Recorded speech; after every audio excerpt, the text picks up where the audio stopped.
ओम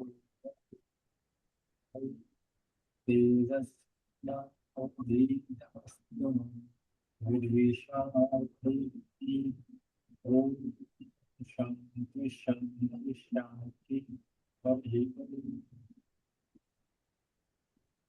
আজকে উপস্থিত আছেন এ পর্যন্ত মাত্র 4 জন।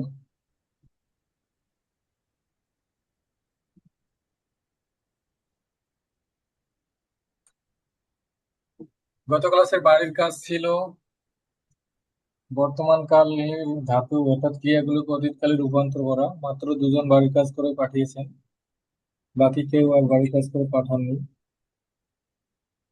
তো মনে হচ্ছে আপনারা বুঝতে পারেননি, যারা বাড়ির কাজ করে পাঠাননি। তো এটা আমরা পরবর্তীতে আরো একবার দেখবো পরবর্তী ক্লাসে। অতীত মানে বর্তমান কাল থেকে অতীতকাল রূপান্তর সামনের ক্লাসগুলোতে ওটা আমরা দেখে নেব। তো আজকের ক্লাসে আলোচ্য বিষয় হচ্ছে বিধিলিং। বিধিলিং লকার। আমাদের 5টি লকারের মধ্যে 4টি লকার পড়ানো হয়েছে। আজকে আমরা শিখব বিধিলিং লকার।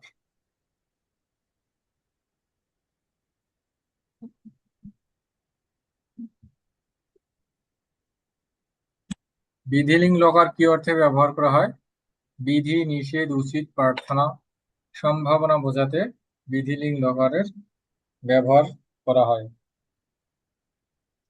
ঠিক আছে। তো বিধিলিং লকারের এখানে 3 বিভক্তি রূপগুলো দেয়া আছে। প্রথম পুরুষের ক্ষেত্রে ইয়াদ, এক বচনে ইয়াদ, 2 বচনে ইয়াতাম, বহু বচনে ইউস। মধ্যম পুরুষের ক্ষেত্রে এক বচনে ইয়াস, 2 বচনে ইয়াতাম, বহু বচনে ইয়াতা। উত্তম পুরুষের ক্ষেত্রে এক বচনে ইয়াম, 2 বচনে ইয়াবা, বহু বচনে ইয়ামা। এগুলো হচ্ছে আমাদের বিধিলিং লকারের বিভক্তি রূপ। এই বিভক্তিগুলোর সাথে ধাতু যুক্ত হয়ে ক্রিয়া গঠন করবে। ঠিক আছে। তো এখানে বিধিলিঙ্গের কিছু নিয়ম রয়েছে, তো নিয়মগুলো আমরা দেখিনি। তো আরেকটা বিষয় হচ্ছে এখানে লং লকার এবং বিধিলিং লকার, দুটো লকারের মধ্যে যে বিভক্তিগুলো রয়েছে সেগুলোর একটু এখানে পার্থক্য করা হয়েছে, মানে মিল অমিল দেখানো হয়েছে। লং লকারে ছিল দতামন, সতামত, অম ব ম। বিধিলিং লকারে আছে ইয়াতা, ইয়াত, ইয়াতাম, ইয়াত, ইয়াতাম, ইউস, ইয়াস, ইয়াতাম, ইয়াতা, ইয়াম, ইয়াবা, ইয়ামা।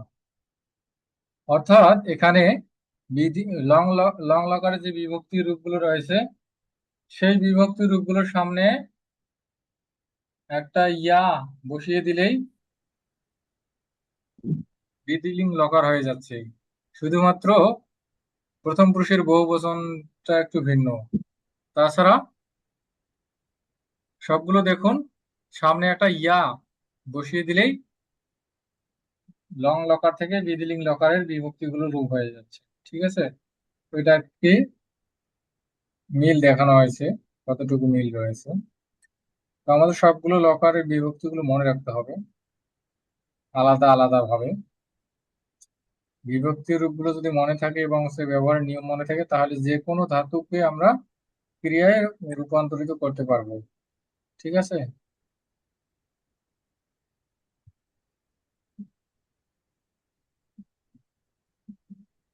এখন এখানে কিছু নিয়ম দেয়া রয়েছে, সেটা হচ্ছে অ আকারের পরস্থিতি বিধিলিঙ্গের ইউজ স্থানে ইউজ ও ইয়াম স্থানে ই ইয়াম হয়। এতদ ভিন্ন অন্য ইয়া ভাগ স্থানে ই হয়। বিধিলিঙ্গের ক্ষেত্রে বাক্যে যদি কর্তা উল্লেখ না থাকে তবে ক্রিয়ার রূপ প্রথম পুরুষ এক বচন অনুসারে হয়। আচ্ছা, পরেরটা সোজা আছে। 2 নম্বর নিয়মটা এক, মানে প্রথম নিয়মটা দেখুন। অকারের পরিস্থিতি, অকার বলা হয়েছে, আমি বলেছিলাম যে অকার কোনগুলোকে বলা হয়, কোন ধাতুগুলোকে অকারান্ত ধাতু বলা হয়। অর্থাৎ যে ধাতুগুলো শেষে অ আসে, যেমন বদ, খাত, এগুলো যদি আমরা লট লকার করি দেখা যাচ্ছে ওয়াদাতি, অ আসতেছে, খাদাতি, পাঠাতি, এগুলো হচ্ছে অকারান্ত ধাতু। তো সেটা বলছে যে অকারের পরিস্থিতি বিধিলিঙ্গের তো অ আকারে পরিস্থিত অকারান্ত যে ধাতুগুলো আছে সেই ধাতুগুলোর সাথে যদি বিধিলিঙ্গের বিভক্তিগুলো যুক্ত হয় তো সেই ক্ষেত্রে কি হয়, এই অ আকারের পরিস্থিত বিধিলিঙ্গের যে প্রথম পুরুষের বহুবচন রয়েছে, বহুবচনের যে বিভক্তিটা রয়েছে এখানে ইউজ, ইউজ স্থানে এই যে এখানে ইয় রস্ব উকার, ইয় রস্ব উকারের স্থানে সামনে একটা রস্বই আসে, তারপর আবার ইয় ইয় রস্ব উকার হয়।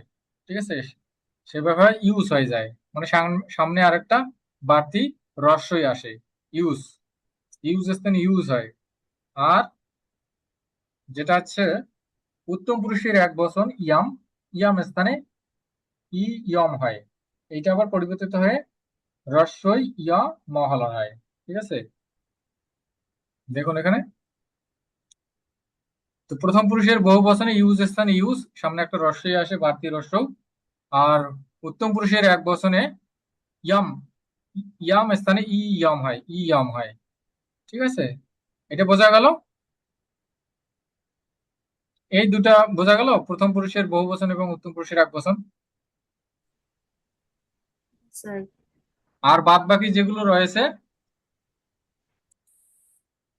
বাদ বাকি বলতে অন্য সব, এই যে অন্য সব যে ইয়া রয়েছে, ইয়া, ইয়াতাম, ইয়া, ইয়াতা, ইয়া, ইয়াতা, ইয়া বা ইয়াম, এই যে ইয়া আকার এই জায়গায় রস্বই হয়ে যায়, মানে এইটা ইয়া আকার এইটার পরিবর্তে রস্বই হয়। ঠিক আছে, তো রস্বই যদি আমরা বসাই তাহলে কি হয়, ইয়াতটা হয়ে যায় ইত, ইয়াতাম হয়ে যায় ইতাম, ইউজটা, তো আমরা দেখলাম ইউজ, সামনে একটা রস্বই আসে, ইয়াসটা হয়ে যায় ইস, ইয়াতাম হয়ে যায় ইতাম, ইয়াতা হয়ে যায় ইতা, ইয়ামটা হয়ে যায় ইয়াম, ইয়াবা হয়ে যায় ইবা, ইয়ামা হয়ে যাবে ইমা। ঠিক আছে, এই পর্যন্ত তো ঠিক আছে নাকি, বোঝা গেছে? এখন আরেকটা বিষয়, সেটা হচ্ছে আমরা যে বিগত যে ধাতুগুলো পড়েছি, ধাতুর রূপ অর্থাৎ ধাতুর বিভক্তি রূপগুলো পড়েছি আমরা, মানে লকারের বিভক্তি রূপগুলো, সেখানে আমরা দেখেছি যে দন্ত্য সহ হলন থাকলে সেখানে কি হয়ে যায়, বিসর্গ হয়ে যায়। এখানেও ঠিক একই রকম ঘটনা ঘটবে, মধ্যম পুরুষের এক বচন এবং প্রথম পুরুষের বহু বচনের দন্ত সহলনের জায়গায় ওখানে বিসর্গ বসবে। ঠিক আছে, তাহলে আমাদের কি হচ্ছে, এই রূপটা পরিবর্তিত হয়ে কি হবে, ইট, ইতাম, ইউস, ইস, ইতাম, ইয়াত, ইতাম, ইয়াম, ইবা, ইমা। ঠিক আছে, এটা হলো রূপ। এখন আমরা ক্রিয়ার সাথে অর্থাৎ একটা ধাতুর সাথে আমরা এই বিভক্তিগুলো যুক্ত করব। তো এটা হলো এক নম্বর নিয়ম, এক নম্বর নিয়মটা আমরা জানলাম। এখন দুই নম্বর নিয়মটা বলা হয়েছে যে বিধিলিঙ্গের ক্ষেত্রে বাক্যে যদি কর্তা উল্লেখ না থাকে তবে ক্রিয়ার রূপ প্রথম পুরুষ এক বচন অনুসারে হবে। তো দেখা যাচ্ছে যে ক্রিয়ার রূপটা কি হয়, এখানে যেমন হচ্ছে বিভিন্ন আহ, পুরুষ এবং বচন অনুসারে বিভিন্ন বিভক্তির রূপ দেয়া আছে। তো আমরা কর্তা অনুসারে সেই বিভক্তি রূপগুলো বসিয়ে ক্রিয়ার সাথে মানে ধাতুর সাথে যোগ করে আমরা ক্রিয়া গঠন করি। ঠিক আছে, কিন্তু যখন বাক্যে কর্তা উল্লেখ না থাকবে, কোনো কর্তাই থাকবে না, কর্তাটা উজ্জ্ব অবস্থায় থাকবে, তাহলে সেক্ষেত্রে সব সময় আমরা এই প্রথম পুরুষ এক বচন রূপটা ধরে নেবো, এটা ইয়াত, ইয়াত অর্থাৎ ইত যোগ করব। ঠিক আছে, যদি কর্তার উল্লেখ না থাকে তাহলে এটা আমরা ব্যবহার করব। এখন দেখুন এখানে ভূ ধাতুর সাথে বিধিলিঙ্গের বিভক্তিগুলো যোগ করা হয়েছে। তো ভূ ধাতুর সাথে বিধিলিঙ্গের বিভক্তিগুলো যোগ করলে রূপটা এরকম হয়, ক্রিয়াটা এভাবে গঠিত হয়। যেমন প্রথম পুরুষে ভবেদ, ভবেতাম, ভবে ইউহু, মধ্যম পুরুষে ভবেহে, ভবেতম, ভবেতা, উত্তম পুরুষে ভবে ইয়াম, ভবে বা, ভবে ম। ঠিক আছে, এটা হচ্ছে ভূ ধাতুর বিধিলিঙ্গের রূপ। ভূ ধাতুর সাথে বিধিলিঙ্গের বিভক্তিগুলি যুক্ত হয়ে এভাবে ক্রিয়াটা গঠিত হয়। ঠিক আছে, ভূ ধাতুটা ব্যবহারের সময় কি হয়ে যায়, ভব হয়ে যায়। এখন আমরা দেখবো যে ভূ ধাতুটা কিভাবে বিভক্তির সাথে যুক্ত হয়ে ক্রিয়া গঠন করেছে। দেখুন এখানে ভূটা আমরা জানি যে ভব হয়ে যায় ব্যবহারের সময়, ভবতি, ভবতি, ভবতঃ, ভবন্তি, ভবসি, ভবথঃ, ভবথ, এরকম হয়। ঠিক আছে, তো ভব ভাবাটা ভাবা এর সাথে বিধিলিঙ্গের যে বিভক্তিগুলো রয়েছে সেগুলো যুক্ত হবে। তো দেখুন, ভাবা যোগ ইয়াত, অর্থাৎ এগুলো, এটা হচ্ছে প্রথম পুরুষ এক বচন, প্রথম পুরুষ দ্বিবচন, প্রথম পুরুষ বহুবচন, এরপরের তিনটে মধ্যম পুরুষ, তারপরের তিনটে উত্তম পুরুষ। ভাবা যোগ ইয়াত, তো আমরা নিয়মে বলেছিলাম যে কি, ইয়া এর স্থানে ই হয়, তো সেটা ইত হয়ে যায়। ভাবা যোগ ইত, এটা হলো ফাইনাল রূপ। এরপর এখন দেখুন আমরা যখন আমরা এই পড়বো, যে সন্ধি পড়বো, তখন একটা নিয়ম শিখবো যে অ আর ই মিলে একার হয়ে যায়। তো এখানেও তাই ঘটেছে। এখানকার ভাবা এর আর এই ইতের সামনে রস্বই ই, দুটো মিলে একার হয়ে যায়। একারটা পূর্ব বর্ণ ব এর সাথে যুক্ত হয়, বয়ের সাথে যুক্ত হয়ে ভবেদ হয়ে যায়। ভাবা যোগ ইত সমান ভবেদ। বাকিগুলোর ক্ষেত্রেও একই রকম ভাবে। তারপর এটা দেখুন দ্বিবচনে, প্রথম পুরুষ দ্বিবচন, ভাবা যোগ ইয়াতাম সমান ভাবা যোগ ইতাম। ঠিক আছে, এই একই রকম ভাবে আর ই মিলে একার হয়ে যায়, একারটা পূর্ববর্ণ বয়ের সাথে যুক্ত হয়ে যায়, ভবে তাম। এরপর দেখুন ভাবা যোগ ইউজ, এটা প্রথম পুরুষ বহুবচন। আমরা দেখেছিলাম যে ইউজ স্থানে ইউজ হয়ে যায়, সামনে একটা রস্বই আসে। ভাবা যোগ ইউজ সমান ভবে ইউজ। ঠিক আছে, তো কিভাবে হলো, এখানকার রস্বই আর এখানকার দুটো মিলে একার হয়, একারটা ভয়ের সাথে যুক্ত হয়, ভবে ভবে ইউজ। তো আমরা আগের লকার গুলোর ক্ষেত্রে দেখেছিলাম যে দন্ত স হলন থাকলে সেখানে বিসর্গ হয়ে যায়। তো একই রকম ভাবে এখানে বিসর্গ হয়ে গেছে, ভবে ইউহু। আর বিসর্গের উচ্চারণটা কেমন হয়, হয়ের মতো হয়। হয়ের সাথে কোন স্বর যুক্ত হয়, পূর্ববর্তী মানে পূর্বে, বিসর্গের পূর্বে যে স্বরটা থাকে সেই স্বরটা হয়ের সাথে যুক্ত হয়। তো যেহেতু এখানে রস্য আছে, রস্য উকার, সেজন্য হয়ের সাথে রস্য উকার হয়ে হু হবে, ভবে ইউহু। এরপর দেখুন মধ্যম পুরুষের ক্ষেত্রে এক বচন, মধ্যম পুরুষের এক বচনে ভাবাযোগ ইয়াস সমান ভাবাযোগ ইয়াস। আচ্ছা, এটা দুবার দিয়েছে, ভাবাযোগ ইজ সমান ভাবেশ, ভাবেশ থেকে আবার ভবে হে। এই এখানকার দন্ত সমালনটা বিসর্গ হয়েছে, বিসর্গের সাথে পূর্ব স্বর ইকার যুক্ত হয়েছে, ভবে হে। এরপর দ্বিবচনে, মধ্যপুরুষ দ্বিবচন, ভাবাযোগ ইয়াতাম সমান ভাবাযোগ ইতাম সমান ভাবে ইতাম। এরপর ভাবাযোগ ইয়াতা সমান ভাবাযোগ ইতা সমান ভাবিতা।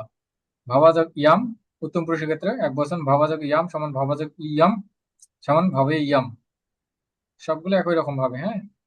এরপর দ্বিবচনে ভাবাযোগ ইয়াবা সমান ভাবাযোগ ইবা সমান ভাবে ইবা। বহুবচনে ভাবাযোগ ইয়ামা সমান ভাবাযোগ ইমা সমান ভাবে ইমা। ঠিক আছে, এখন দেখুন ভূ ধাতুর সাথে যুক্ত হয়ে যে ক্রিয়াগুলো গঠন হলো, এখানে সব মানে ভেঙে ভেঙে দেখানো হয়েছে বিস্তারিত ভাবে যে কিভাবে ক্রিয়া গঠিত হলো। এটা সবাই বুঝতে পারলেন তো?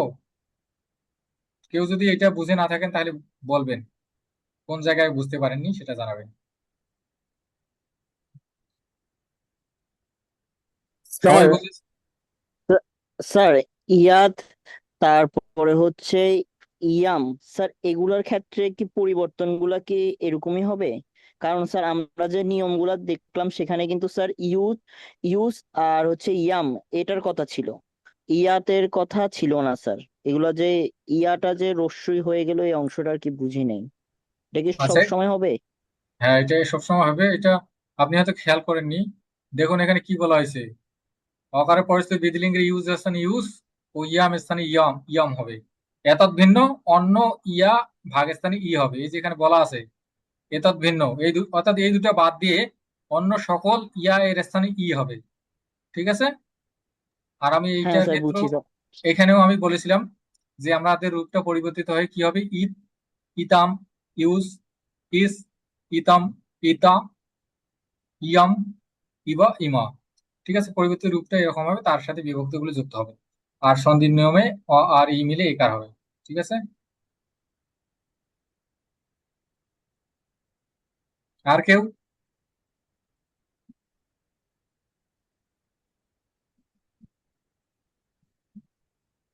তাহলে আশা করা যাচ্ছে সবাই বুঝেছেন।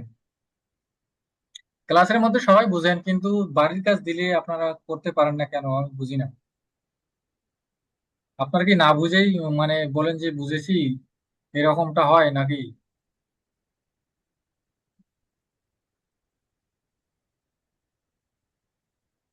আচ্ছা, যাই হোক, আশা করছি সবাই বুঝেছেন।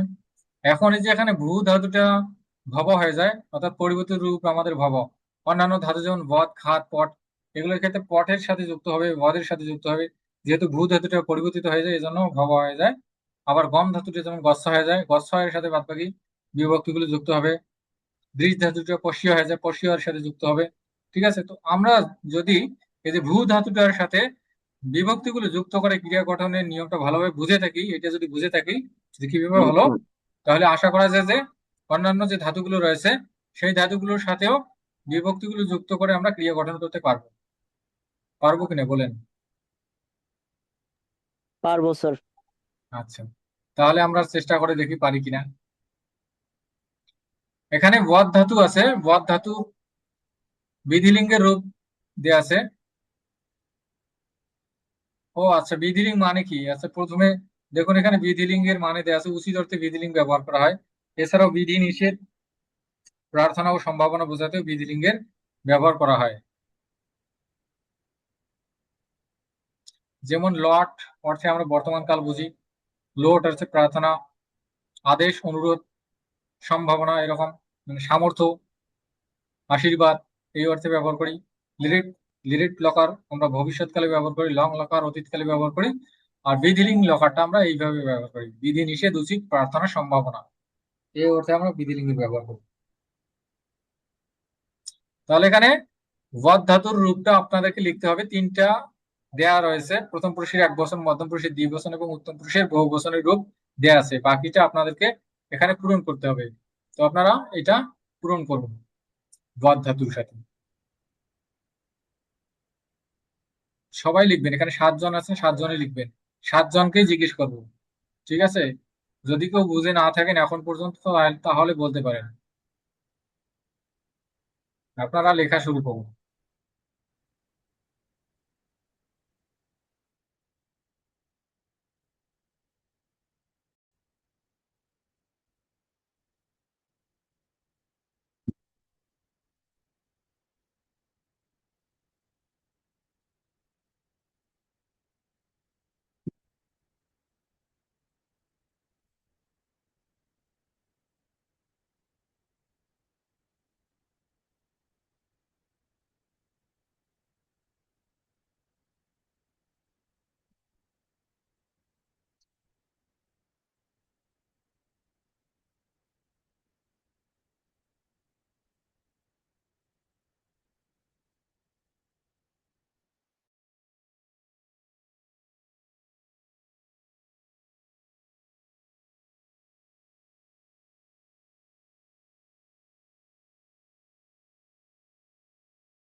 স্যার লিখছি।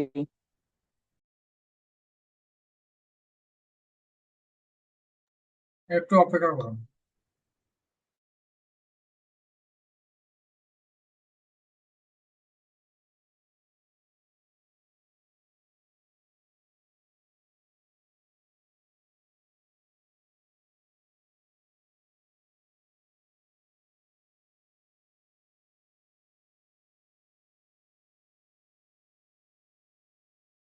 মহোদয়, আপনার নাম কি? সিলেট শিশুবাগ প্রাইমারি স্কুল লিখেছেন, নামটা আপনি লিখে দিবেন।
বলুন এখন কি লিখেছেন?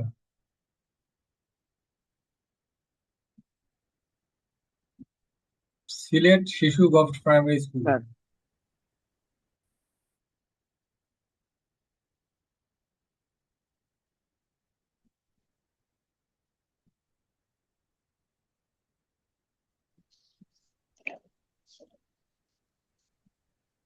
হ্যালো, নমস্কার মহোদয়। আমি শাশ্বতী দাস বলছিলাম, একটু বাসার বাইরে থেকে বলছি তো, এই জন্য আচ্ছা, ঠিক আছে বলুন। এডিট করতে পারিনি আগে। বলবো? হ্যাঁ বলুন। বদেত, বদেতাম, বদেয়ুহু, বদেহে, বদেতম, বদেত, বদেয়ম, বদেব, বদেম। ঠিক আছে, ধন্যবাদ। এরপরে বৃষ্টি দেবী, আপনি বলুন।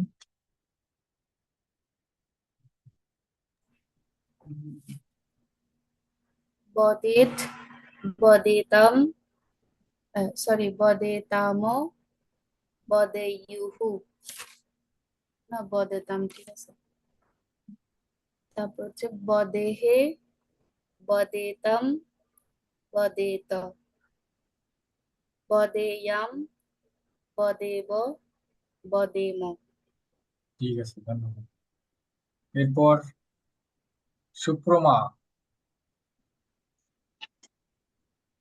वदेत् वदेतां वदेयुः वदेः वदेतां वदेत वदेयं वदेव वदेम। ঠিক আছে, ধন্যবাদ। এরপর ধীমান বণিক, আপনি বলুন।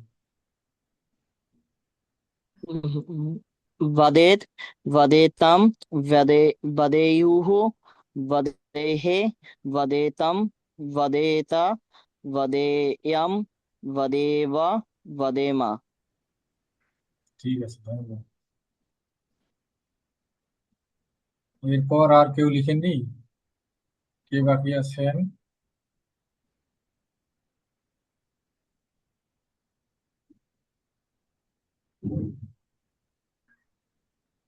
অভিষেক চক্রবর্তী মহোদয়, আপনি লিখেননি? আর লিখেছি, বলবো? হ্যাঁ বলুন। বদেত, বদেতম, বদেয়ু, বদে, বদেতম, বদেত, বদেয়ম, বদে, বদেম। ঠিক আছে, ধন্যবাদ। আর কে বাকি আছেন?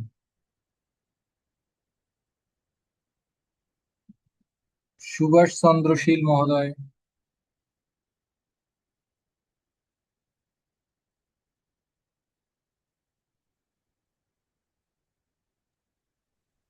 স্যার, আমি অনেক পিছিয়ে গেছি স্যার। নমস্কার, আমার জন্য খুব কঠিন হয়ে দাঁড়াইছে স্যার। না, আপনি পিছিয়ে আপনি গেছেন মাঝে ঠিক মাঝে আছে। আপনি আজকের বিষয়টা তাহলে বুঝতে পারেননি, মানে পূর্বের স্যার বিষয়গুলো বুঝতে হচ্ছে পারিনি। বাদ। আজকের বিষয়টা বুঝতে পেরেছেন কিনা? আজকে তো না, এটা বুঝি নতুন নাই বিষয়। স্যার। নতুন বিষয়, ঠিক আছে স্যার। এই যে বুঝতে পারছি না যে পিছনের সিঁড়িগুলি মুখস্থ করতে গিয়ে হিমশিম খাচ্ছি। এখন স্যার এটা তো একটা বিষয় এটা আপনার তো কাছে জানতে চাইছি। আজকে নতুন পড়ানো হলো। বাকি যারা আছেন তারাও তো নতুন পড়লেন আজকে সব। এটা তো ওনাদের আমি কাছেও। বুঝতে পারিনি স্যার, নতুন আমার কাছে হচ্ছে এটা বুঝতে পারি নাই। এখন স্যার ওই যে এই বিশেষ করে যেমন বদ ধাতুর অর্থ কি, বা এটা এক বছরে অর্থ কি হবে, 2 বছরে অর্থ কি হবে স্যার, এগুলি নিয়ে আমি একটু ঘুরপাক খাচ্ছি স্যার। বর্তমানকাল, অতীতকাল, ভবিষ্যৎকাল, এগুলি নিয়ে আমি খুব ঘুরপাক খাচ্ছি স্যার। বাংলা অর্থটা বুঝতে পারতেছি না। বদ আপনি ধাতুর স্যার অর্থ মাঝে মাঝে বলা। একটু রিপিট করে বলুন।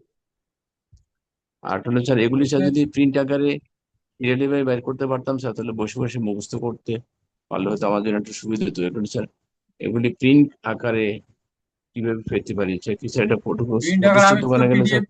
আমি তো পিডিএফ আকারে দিয়েছি, ওইটা তো আপনি প্রিন্ট করতে পারেন, সমস্যা নেই। ও, আচ্ছা, আপনি এই যে ইউটিউবের ক্লাসগুলো স্যার দেখবেন, ঠিক আছে?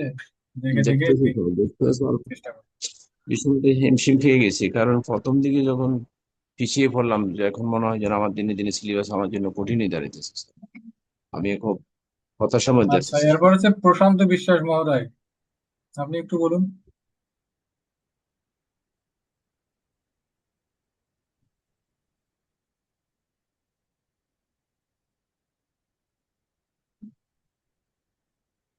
আচ্ছা, উনি হয়তো শুনতে পাচ্ছেন না। আচ্ছা, ঠিক আছে, আপনারা সবাই বলেছেন, দু একজনের একটু উচ্চারণে ভুল হয়েছে। ঠিক আছে, তো সবাই মোটামুটি লিখতে পেরেছেন। এখন দেখুন, আমি বলে দিচ্ছি। এটা ওয়াদেদ, প্রথম প্রশ্নের ক্ষেত্রে ওয়াদেদ, ওয়াদে তাম, একজন তামা বলেছিলেন, ওয়াদে তামা বলেছিলেন। ঠিক আছে, তামা হবে না, ফলনটা আমাদেরকে মাথায় রাখতে হবে। ওয়াদে তাম, ওয়াদে তাম। তারপর ওয়াদে ইউহু, ওয়াদে হে, ওয়াদে তাম, ওয়াদে তা, ওয়াদে ইয়াম, ওয়াদে বা, ওয়াদে মা। ঠিক আছে, এটা গেল আমাদের ওয়াদ ধাতুর রূপ। এখন হচ্ছে এখানে গম ধাতু, দা ধাতুর রূপ, বিধিলিঙ্গের রূপগুলো লিখি। ঠিক আছে, এখানে গম ধাতু এবং, আচ্ছা উনি ডিটেলস, ঠিক আছে। এখানে গম ধাতু এবং দা ধাতুর রূপগুলো লিখতে বলা হয়েছে, বিধিলিঙ্গের রূপ। আচ্ছা, দেখি এখানে রূপ দেওয়া আছে কিনা। আচ্ছা, এখানে রূপ দেয়া নেই।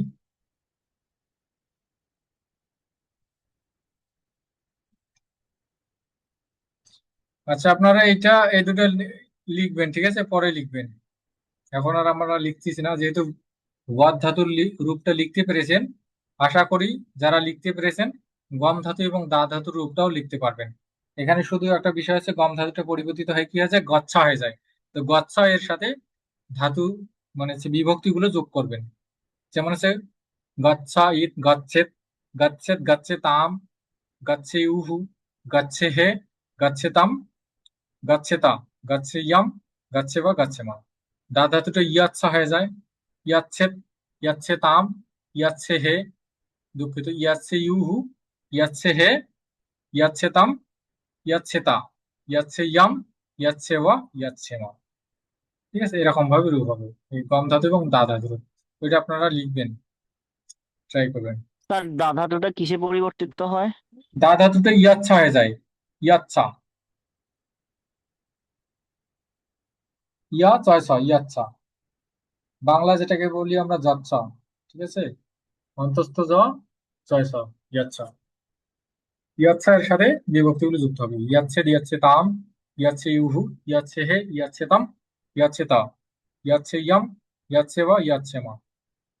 ঠিক আছে, স্যার এটা এখন কি এখানে গম ধাতুটা গম ধাতুটা গচ্ছ হয়ে যায়। এর আগে যে আমরা গম ধাতুর রূপটা দেখেছি, গচ্ছতি, গচ্ছাতা, গচ্ছান্তি। লং লকারে পড়েছিলাম অগচ্ছাত, অগচ্ছতাম, অগচ্ছান, অগচ্ছাহ, অগচ্ছতাম, অগচ্ছতা। ঠিক আছে, এইরকম ভাবে গমটা গচ্ছ হয়ে যাবে। গচ্ছ এসে যেমন করে ভূ ধাতুটা ভব হয়ে গেল না, ভবের সাথে বিভক্তিগুলো যুক্ত হলো, এরকম ভাবে গম ধাতুটার সাথে গচ্ছ হয়ে যাবে। গম ধাতু গচ্ছ, গচ্ছের সাথে বিভক্তি যুক্ত হবে। একই রকম ভাবে দা ধাতুটা ইয়াচ্ছা হয়ে যাবে, ইয়াচ্ছার সাথে বিভক্তি যুক্ত হবে। আপনারা হচ্ছে, আপনাদের কাছে ধাতু লিস্টটা দিয়েছিলাম না, ওটা একটু দেখবেন, ওখানে কিন্তু দেয়া আছে। হ্যাঁ, আমি হচ্ছে আরো ওই যে এই, ওখানে 4টা লকার দেয়া আছে, লট, লেট, লোট এবং লং। এই বিধি লিঙ্কটা ওখানে যুক্ত করে আবার দিয়ে দিবি। ঠিক আছে, আপনার যে পর্যন্ত আমি দিয়েছি সে পর্যন্ত দেখে নেন ভালো করে। তো এখানে বিধি লিঙ্কের প্রয়োগ দেওয়া আছে। বিধি অর্থে ধাতুর উত্তর বিধিলিঙ্গ হয়। বিধি, বিধি, প্রবর্তনা ও নিবর্তনা।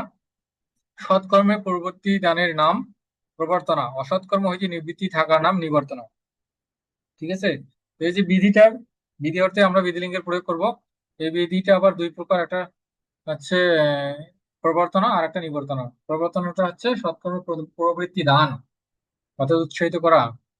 আর একটা অসৎ কর্মের নিবৃত্তি দানটা হচ্ছে নিবর্তনা, অসৎ কর্ম হইতে নিবৃত্ত থাকার নাম নিবর্তনা।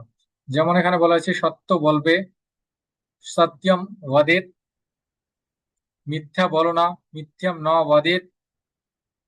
প্রথমেরটা আছে প্রবর্তনা, পরটা নিবর্তনা। এরপর কি দেয়া আছে, ক্রিয়াদ্বয়ের কার্যকারণ বোধ হইলে উভয় ক্রিয়ার ভবিষ্যৎকালে বিকল্পে বিধিলিঙ্গ হয়, যথা যদি প্রিয় বলো সবার প্রিয় হবে।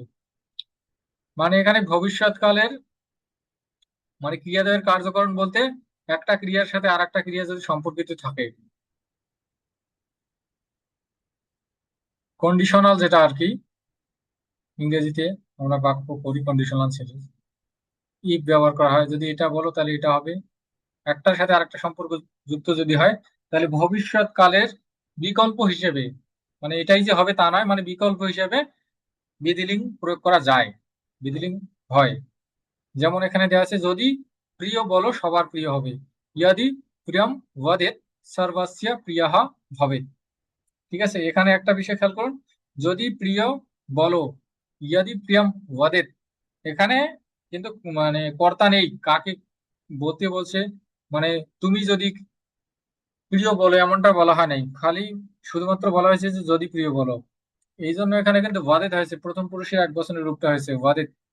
যদি বলা হচ্ছে যে তুমি যদি প্রিয় বলো, ইয়াদি তোয়াম প্রিয়ম, তখন কি হচ্ছে ওয়াদে হে, এটা রূপ হতো। ঠিক আছে, তো এখানে যেহেতু কর্তা নেই এজন্য প্রথম পুরুষের এক বচনের রূপটা হয়েছে, ইয়াদি প্রিয়ম প্রিয়ম ওয়াদেদ সর্বস্য প্রিয়ঃ ভবেৎ। স্যার একটা প্রশ্ন আছে। হ্যাঁ বলুন। স্যার এই এখানে মিথ্যা বলো না, এটার সংস্কৃতে মিথ্যাম ন বদতি, মানে উম, নাটা বদেতের আগে আসছে কেন? নটা, মানে বাংলায় তো নাটা পরে, কিন্তু এখানে আগে হয়েছে কেন? এটার কি কোনো স্ট্রাকচার আছে? না, এখানে সংস্কৃতের গঠন হচ্ছে সুনির্দিষ্ট। এই সংস্কৃতে ন যদি আপনি পরে দেন আগে দেন এগুলো কোনো মানে অর্থের পরিবর্তন হবে না। ঠিক আছে, এগুলো হচ্ছে আপনার যেমন হচ্ছে শব্দরূপ, শব্দের রূপ দেখে আমরা বলতে পারি যে এটা কোন ইয়ার সাথে সংযুক্ত।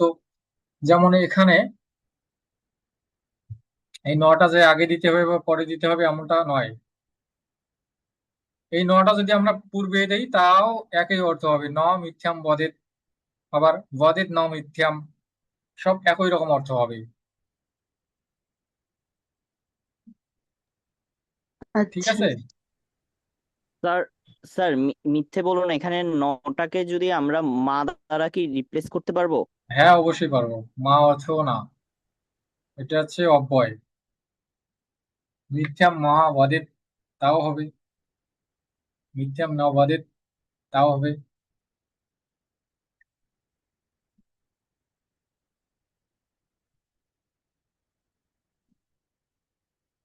ঠিক আছে, এরপর হচ্ছে কি বলছে, সামর্থ্য বোঝাতেও বিধিলিঙ্গ হয়। যেমন যত আপনি এসে লিখতে পারেন, আপনি লিখেন, ভবান লিখেত, আপনি পড়েন, ভবান পঠেত। তো আমরা এর আগে দেখেছিলাম কি,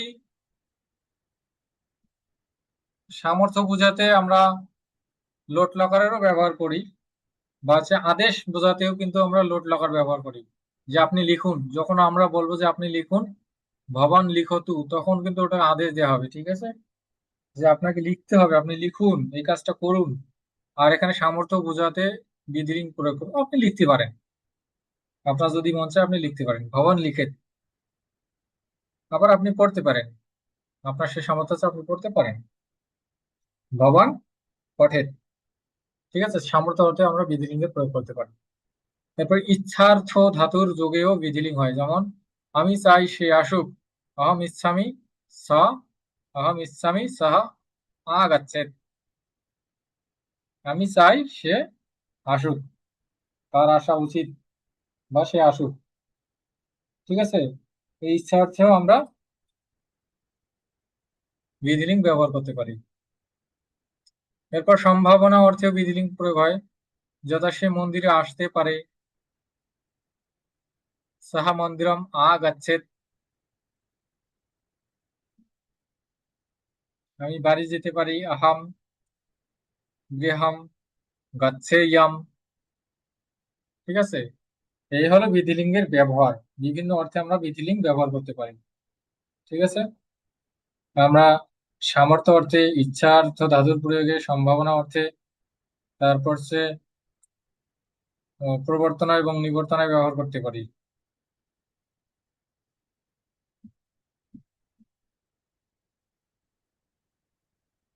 আচ্ছা, এখানে কিছু বাক্য দেয়া আছে, বাক্যটা আপনারা দেখে নেবেন। আমরা দেখিনি এখানে কি বলেছে, আমাদের সত্য বলা উচিত। আচ্ছা, জুম কেটে যাবে, আপনারা আবার জয়েন করবেন, যেহেতু ক্লাস শেষ হয়নি। এটা আমরা একটু ট্রাই করব, ঠিক আছে? তো কি বলেছে, আমাদের সত্য বলা উচিত। এখানে বলেছে আমাদের সত্য বলা উচিত, ঠিক আছে? এখন আমাদের সত্য, বয়ম, কাদের সত্য বলা উচিত? আমাদের। বয়ম সত্যম, বদ ধাতুটি এখন উচিত অর্থে আমরা কি ব্যবহার করি? বিধিলিঙ্গ, বদ ধাতুর বিধিলিঙ্গের রূপ লিখতে হবে। তো বিধিলিঙ্গের রূপ বলুন দেখি, বদ ধাতুর বিধিলিঙ্গের রূপটা কি হবে এখানে? এখানে আমরা বদ ধাতুর কোন রূপটা লিখবো? বয়ম সত্যম, বদেমও হবে। বাদেম, না স্যার, বাদেম, বাদেম, স্যার বাদেমা। বদেম হবে, যেহেতু এখানে কি আছে, কর্তা কে, উত্তম পুরুষের বহু বচনের জন্য উত্তম পুরুষের বহু বচনের রূপটা হবে বয়ম সত্যম বদেমা। শীঘ্রই সে মন্দিরে আসতে পারে, সম্ভাবনা অর্থে। হ্যাঁ? তাহলে শীঘ্রম সাহা মন্দিরম, সাহা শীঘ্রম মন্দিরম, বা মন্দিরম সাহা শীঘ্রম, কোনো সমস্যা নেই। তাহলে কি হবে এখানে? সাহা শীঘ্রম মন্দিরম, গম ধাতুটা এখানে দেখুন আশা, যাওয়া এবং আসা, আসা অর্থে বোঝালে আ উপসর্গের আগম হয়। তো আটা গম ধাতুর পূর্বে বসাতে হবে, তারপর বাদ বাকি যা আছে লকার করতে হবে।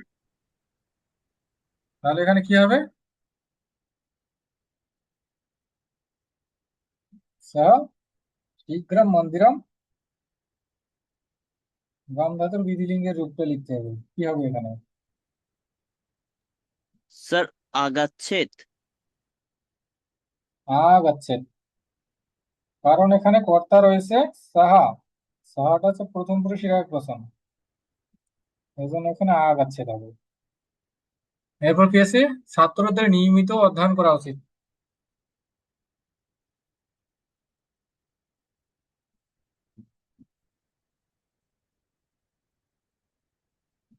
তাহলে ছাত্রাহ নিয়মিতম অধ্যয়নম, ক্রি ধাতু ব্যবহার করতে হবে, ক্রি ধাতুতে, ক্রি ধাতুর বিধিলিঙ্গ লিখতে হবে। তাহলে ক্রি ধাতুর এখানে কি হবে রূপটা?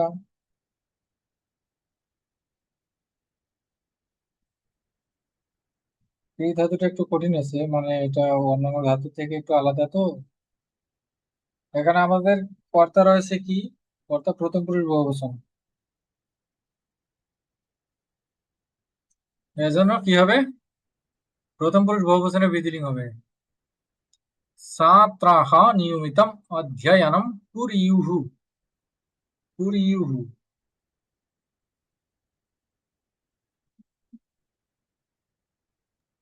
স্যার আরেকবার একটু। আচ্ছা, এটা আমরা পরে দেখে নিচ্ছি, হ্যাঁ, এটার সমাধানগুলো নিচে দেয়া আছে। ছাত্রাহ নিয়মিতম অধ্যয়নম কুর্युः, আমাদের পরিমিত খাওয়া উচিত, এটাও এরকম ভাবে বয়ম পরিমিতম, খাদ ধাতুতে এবার কি হবে, বিধিলিঙ্গ হবে, সেটা প্রথম উত্তম পুরুষের বহুবচন, খাদেম, খাদেম, বয়ম পরিমিতম খাদেম। শ্রীরামকৃষ্ণকে ধ্যান করবে, এটা আমরা ক্রি ধাতু দিয়েও করতে পারি, আবার ধি, ধি ধাতু এটাতে দিয়েও করতে পারি, ধ্যান করা। আগেটার ক্ষেত্রে অধ্যয়ন করাটা, ওটা আমরা অধ্যেতু বা কি আছে এখানে, ধিয়ে ইউহু এভাবে লিখতে পারি। শ্রীরামকৃষ্ণম ধ্যানম, ক্রি ধাতুতে দিতে পারি। এখানে কিন্তু কর্তা নেই, এজন্য আমরা কি করব, প্রথম পুরুষের এক বচন নিব, ধি কুরিয়াত, শ্রীরামকৃষ্ণম ধ্যানম কুরিয়াত, অথবা শ্রীরামকৃষ্ণম ধ্যায়েত, এভাবে লিখতে পারি। শ্রীরাম মানে ঈশ্বরের নাম জপ করা উচিত।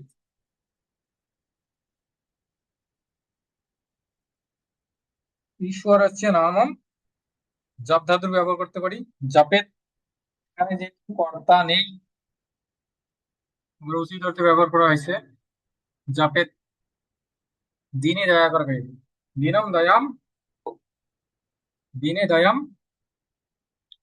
কুরিয়াত,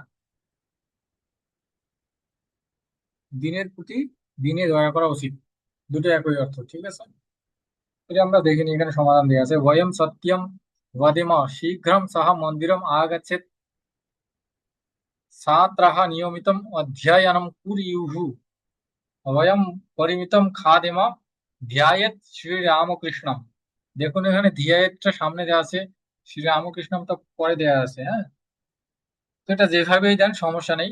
এখানে আমরা আমাদের এই সংস্কৃত ভাষায় সবকিছু সুগঠিত, মানে ব্যাকরণের স্ট্রাকচারটা সুগঠিত, কারণ হচ্ছে দেখুন এখানে ধিয়ায়েতটা আমরা যেখানেই দিই না কেন, এইটা আমরা বুঝতে পারবো যে এটা ধি ধাতুতে এখানে বিধিলিঙ্গের রূপ হয়েছে, এবং এটা প্রথম পুরুষের এক বচন। আবার শ্রী শ্রী রামকৃষ্ণম এইটা যেখানেই বসাই না কেন, এটা আমরা কি বুঝবো, মূল শব্দটা আছে শ্রী রামকৃষ্ণ, সেটাতে কি হয়েছে, দ্বিতীয় বিভক্তির এক বচনের রূপ হয়েছে, অর্থাৎ এখানে কর্ম হিসেবে ব্যবহার হয়েছে।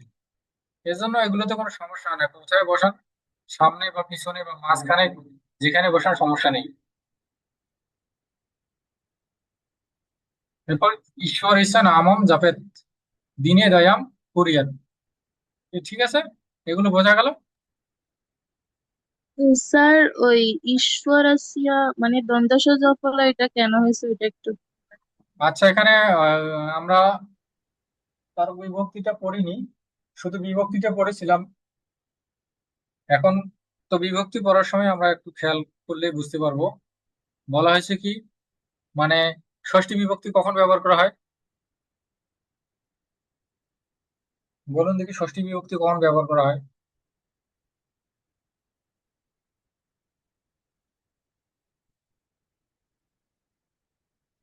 ষষ্ঠী বিভক্তি ব্যবহার করা হয় সম্বন্ধ বোঝাতে, হ্যাঁ, সম্বন্ধে ষষ্ঠী বিভক্তির প্রয়োগ করি।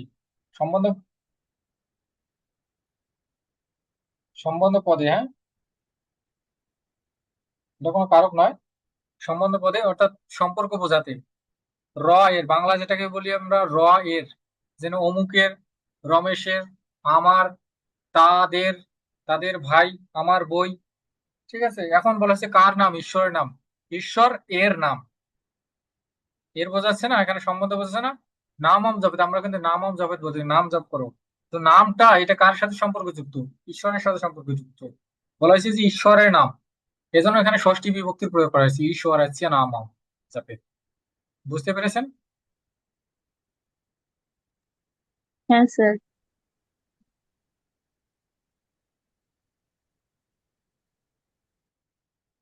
তো ক্লাস এ পর্যন্তই, মানে আমাদের আজকে যে টপিক বিধিলিঙ্গ, বিধিলিঙ্গের মানে ক্লাস এ পর্যন্তই আলোচনা। আর এখানে রয়েছে বাড়ির কাজ।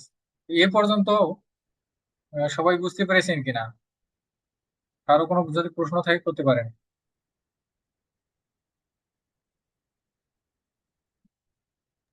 স্যার আরেকটা প্রশ্ন হচ্ছে অনুস্বার কোথায় কোথায় দিব, মানে নামং দয়াং এরকম কোথায় দিতে হবে সেটা কিভাবে ও বুঝবো? আচ্ছা আচ্ছা, এটা হচ্ছে প্রথমের দিকে তো বলেছিলাম, সেটা হচ্ছে অনুস্বারটা হবে আপনার, অনুস্বারের পরে যে শব্দটা থাকবে সেই শব্দটা দেখতে হবে আমাদের কি দিয়ে শুরু হয়েছে, ব্যঞ্জন দিয়ে শুরু হয়েছে নাকি স্বরবর্ণ দিয়ে শুরু হয়েছে। যদি ব্যঞ্জন বর্ণ দিয়ে শুরু হয় তাহলে আমরা অনুস্বার দিব, আর যদি স্বরবর্ণ দিয়ে শুরু হয় সেক্ষেত্রে আমরা ম হলন দিব, ঠিক আছে। আর যখন শুধুমাত্র একটা শব্দ থাকবে তখন ম হলন ব্যবহার করব। আবার বাক্যের শেষে যদি থাকে তখন ম হলন দেব। যেমন এখানে দেখুন, শ্রী রাম কৃষ্ণম, এখানে ম হলন হয়েছে, হ্যাঁ। আবার এসে নিয়মিতম, এখানে ম হলন হয়েছে, কারণ এরপরে কি আছে, অ আছে, স্বরবর্ণ রয়েছে, বোঝা গেল। আবার এর আগেরটাও দেখুন এভাবে, মন্দিরম, ম হলন হয়েছে, কিন্তু এই জায়গায় বর্গীয় যায় একটা ব্যঞ্জন, আবার এখানেও ব্যঞ্জন, এখানেও ব্যঞ্জন, এজন্য অনুসার হয়েছে।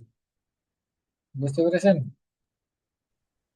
মানে স্যার একটা লাইনের মানে মাঝখানে সামনে তো সাবজেক্ট থাকে, মানে মাঝখানে যেই শব্দগুলো থাকে ওগুলার শেষে অনুস্বার বা মহলন এগুলো দিতে হবে না? মানে বাক্যের মধ্যে সবার শেষে যদি শব্দটা থাকে, সেখানে যদি আপনার অনুস্বার থাকে তাহলে সেটা মহালন হয়ে যাবে। আর বাক্যের মধ্যখানে যদি অনুস্বারের পরে স্বরবর্ণ দিয়ে শুরু হয় শব্দটা, সেখানে মহালন হবে। বাদ বাকি সব জায়গায় অনুস্বার দিতে হবে। আবার শব্দের শব্দের যদি মাঝখানে অনুস্বার থাকে, সেখানে তো অনুস্বারই হবে। যেমন সংস্কৃতম, সেখানে সেখানে অনুস্বার দিবেন। কথাটা কি বুঝতে পারলেন, নাকি এখনো কনফিউশন আছে?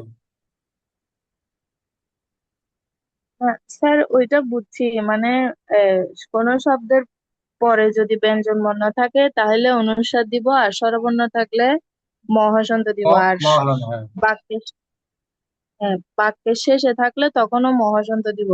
হ্যাঁ, মানে তখন আমি মহালন। বুঝতেছি না যে যেমন গত ক্লাসে যেই মানে একটা গল্পের মতো লিখছিলাম না, হ্যাঁ, ওইখানে ওইখানে মানে সবখানে অনুসারটা ছিল না। যেমন একহ কাক আহ আসিত, মানে কাক ওখানে তো কাকং দি নাই। ও তারপরে আচ্ছা আচ্ছা, আপনি মানে এটা জিজ্ঞেস এরকম। করলেন। এটা হ্যাঁ, তো হচ্ছে আপনার এখানে কারক করানো হয়নি তো এখনো, ওটা বিষয়টা ক্লিয়ার হয়নি। এই যে এখানে আমরা মন্দিরম দিলাম, নিয়মিতম দিলাম। নিয়মিতম এটা হচ্ছে একটা অব্যয়, পরিমিতম এটাও আহ, আচ্ছা এখানে ইয়া হয়েছে। আবার যে শ্রী রামকৃষ্ণম, এগুলো হচ্ছে কর্মকারক। ঠিক আছে? তো কর্মকারকে দ্বিতীয় বিভক্তির প্রয়োগ হয়। তো দ্বিতীয় বিভক্তি আপনারা যখন খেয়াল করলে দেখতে পারবেন, নর শব্দে দ্বিতীয় বিভক্তির এক বচনের রূপটা কি? নারাম। দ্বিবচনে নারৌ, বহুবচনে নারান। ঠিক আছে? তো যখন এখানে কর্ম হয়ে যায় কোনো একটা শব্দ, সেই কর্মটা যদি এক বচন হয়ে যায় এবং সেটি যদি আবার দেখা গেল যে আহ, অকারান্ত পুংলিঙ্গ বা অকারান্ত নপুংসক লিঙ্গ, নর শব্দ বা ফল শব্দের মতো করে হলো, তাহলে সেখানে কিন্তু মহালন চলে আসতেছে, নারাম ফলম এরকম ভাবে মহালন আছে অনুসার আসতেছে। যেটাই বলেন, বিষয়টা কি ক্লিয়ার হলো? আহ এইখানে মূলত মানে মন্দির এবং হচ্ছে অধ্যয়নম, এই এই শব্দগুলো এখানে কর্ম হিসেবে ব্যবহার করা হয়েছে। আর এগুলো হচ্ছে নরা শব্দের মতো করে অকারান্ত পুংলিঙ্গ। তো অকারান্ত পুংলিঙ্গ শব্দ আর এখানে এক বচন ব্যবহার করা হয়েছে। ঠিক আছে? এজন্য নরা শব্দে যদি আমরা, অর্থাৎ অকারান্ত পুংলিঙ্গ শব্দে যদি আমরা দ্বিতীয় বিভক্তি, কর্মকারকের সবসময় দ্বিতীয় বিভক্তি হয়, দ্বিতীয় বিভক্তির এক বচন হয়, তাহলে নরাটা নরম হয়ে যায়। ঠিক আছে? মহালন একটা আসতেছে শেষে বা অনুসার আসতেছে। এই জন্য এখানে মন্দির শব্দের শেষে আমরা মহালন দিয়ে এটাকে আমরা কর্মকারকে পরিবর্তন করেছি। এজন্য এখানে মহালন আসছে বা অনুসার যেটাই বলেন, অর্থাৎ এখানে কর্মকারক হয়েছে। এজন্য এখানে মন্দিরম হয়েছে রূপটা। আর যেটা বলেন কা কাহা আসিত, সেখানে কাক শব্দটা, কাক শব্দটাও অকারান্ত পুংলিঙ্গ ছিল, সেখানে বিসর্গ আসলো। কারণ ওইখানে কাক শব্দটা কর্তা হিসেবে ব্যবহার হয়েছে, সেখানে কিন্তু কর্ম হিসেবে ব্যবহৃত হয়নি। কর্ম হিসেবে ব্যবহৃত হলে কা কাম হতো। যেহেতু কর্তা হিসেবে ব্যবহৃত হয়েছে, এই জন্য কা কাহা হয়েছে। নরা শব্দের মধ্যে নরাহা, নারু, নরাহা এরকম প্রথমা বিভক্তি। ওই জন্য ওখানে কর্তা হিসেবে ব্যবহার হওয়ার কারণে ওখানে কা কাহা হয়েছে। আবার দেখবেন যে শিলাখণ্ডান আন আয়াত, শিলাখণ্ড এনেছিল। কি এনেছিল? শিলাখণ্ড। মূল শব্দটা ছিল শিলাখণ্ড। তো ওইখানে কিন্তু ওটা কর্ম হিসেবে ব্যবহৃত হয়েছে, কর্মকারক। কর্মকারকে ওখানে শিলাখণ্ড আলো, অনেকগুলো শিলাখণ্ড বোঝা হয়েছে, যার কারণে ওটা বহুবচন হয়েছে। ওটাও শিলাখণ্ড শব্দটাও অকারান্ত পুংলিঙ্গ শব্দ। শিলাখণ্ডম, শিলাখণ্ডাও, শিলাখণ্ডান। তো ওখানে যেহেতু বহুবচন, এজন্য ওখানে শিলাখণ্ডান হয়েছে। বুঝতে পেরেছেন?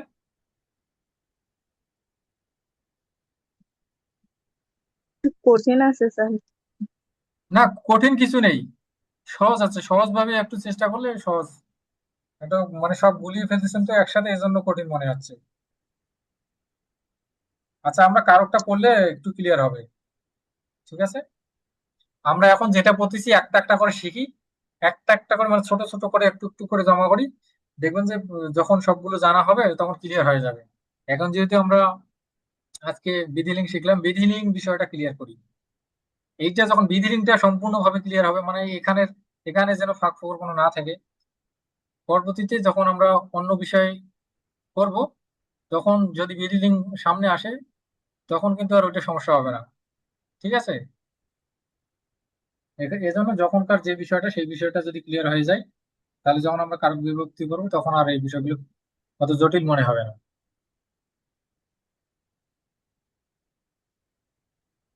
হ্যাঁ স্যার।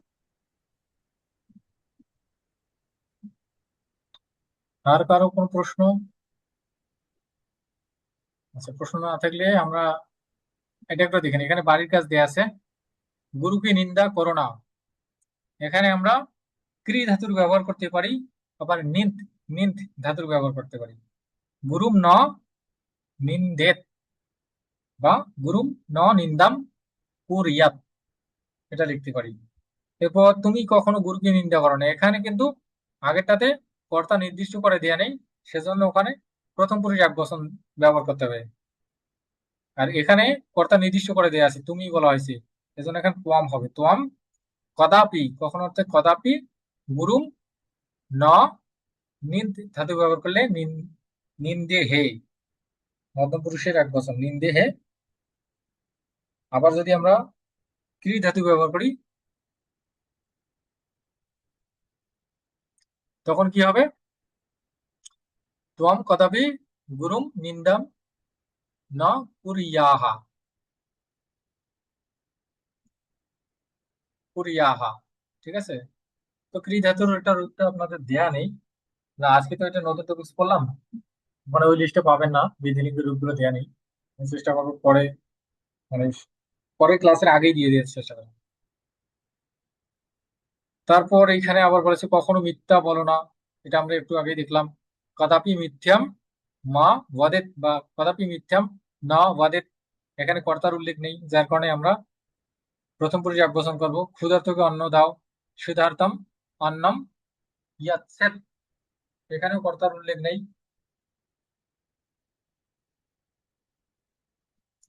এরপর আলস্য পরিত্যাগ করা উচিত, আলস্যম পরিত্যাগম কুর্যাৎ, এখানেও কর্তার উল্লেখ নেই। ক্রি ধাতুর ব্যবহার করতে পারি অথবা তিয়াজ ধাতুর ব্যবহার করতে পারি। তিয়াজের সামনে একটা উপসর্গ রয়েছে উপসর্গ, পরিত্যাজের, আলস্যম পরিত্যাজের, এরকম ভাবে লিখতে পারি, অথবা আলস্যম পরিত্যাগম কুর্যাৎ, তোমরা আলস্য পরিত্যাগ করবে, এটা একই রকম ভাবে এখানে শুধু কর্তার উল্লেখ রয়েছে, যার কারণে ক্রিয়াটা একটু পরিবর্তন হবে। তোমরা বলছে তো এখানে ইউ ইয়াম, ইয়াম আলস্যম পরিত্যাজেতা, অথবা ইউ ইয়াম আলস্যম পরিত্যাজম কুর্যাতা। পরের ধান অপহরণ করো না, পরস্য ধনম না অপহরেত, অথবা অপহরণ মা কুরিয়াত, অপহরণম ন কুরিয়াত, এরকম ভাবে দেয়া যায়। তো আমি বলে দিলাম আপনাদেরকে, যতটুকু মনে আছে সেটা দিয়েই করার চেষ্টা করবেন। আপনারা এগুলোতে ক্রি ধাতুর ব্যবহার করতে পারেন, ঠিক আছে? আমি ক্রি ধাতুর রূপটা আপনাদেরকে দিয়ে দিচ্ছি, এখন ক্লাস শেষে আমি দিয়ে দিব। তো ক্রি ধাতু দিয়ে সবগুলো করার চেষ্টা করবেন, ঠিক আছে? আপনাদের এই যে এখানে এগুলোতে ভুল হলে সমস্যা নেই, যেমন হচ্ছে কর্ম বা আছে কর্তার যে রূপ বা পরিত্যাজম আলস্যম ক্ষুধার্তকে, এগুলো আপনারা ভুল করলে সমস্যা নেই, আমি দেখবো আপনাদের এই যে বিধিলিঙ্গের ক্রিয়াটা সেটা ঠিক হয়েছে কিনা আপনাদের, ঠিক আছে? আপনারা একটু এই বাড়ির কাজগুলো করে পাঠানোর চেষ্টা করুন সবাই।